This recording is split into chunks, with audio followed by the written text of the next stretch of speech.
Hello বন্ধুরা, চলে এসেছি তোমাদের সাথে আজকে আরো একটা নতুন ভিডিও নিয়ে। আশা করছি তোমরা সবাই ভালো আছো, আমিও কিন্তু বেশ ভালো আছি। তো আজকের ভিডিওটা হচ্ছে ভোলা মাছের ভিডিও, যেটা মাছটা ধুয়ে নিয়ে দেখো নুন মাখিয়ে রেখেছিলাম। এক এক করে মাছটা ভেজে নিচ্ছি। আজকের এই রেসিপিটা কিন্তু আমার শ্বশুরমশাইয়ের রেসিপি, তো সেটা ফলো করেই আমি রান্নাটা করছি। তো প্রথমে কিছুটা উচ্ছে আমি কড়া করে ভেজে নিয়েছি, আর আলুগুলোও লাল লাল করে ভেজে তুলে নিয়েছি। একই তেলে আমি কিন্তু কালো জিরে ফোড়ন দিয়ে দিচ্ছি, আর কিছুটা কাঁচা লঙ্কাও চিড়ে দিয়েছি, আর আদা যেটা আমি একদম থেতো করে রেখেছিলাম। যেহেতু এটা পাতলা ঝোল হবে, তাও তো আমি বেশি মশলা ব্যবহার করছি না, যেমন নুন, হলুদ, জিরে, ধনে গুঁড়ো এইটুকুনি ব্যবহার করেছি। দিয়ে ভালো করে কষানো হলে মশলাটা আমি জল দিয়ে এটাকে একটু হালকা ফুটিয়ে নেব। জলটা ফুটে আসলে আমি এর মধ্যে কিন্তু আলুগুলো ভেজে রাখা সেগুলো কিন্তু এক এক করে অ্যাড করে দিচ্ছি।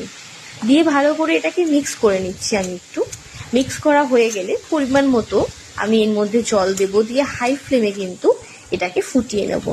তো তোমরা কে কোথা থেকে আমার ভিডিও দেখছো সেটা কিন্তু অবশ্যই আমাকে কমেন্ট করে জানিও, এবং আমার পাশে থেকে লাইক, কমেন্ট, শেয়ার করতে কিন্তু একদম ভুলো না। দেখো ঝোলটা কিন্তু ফুটে এসছে, তো আমি মাছগুলো কিন্তু এক এক করে দিয়ে দিচ্ছি।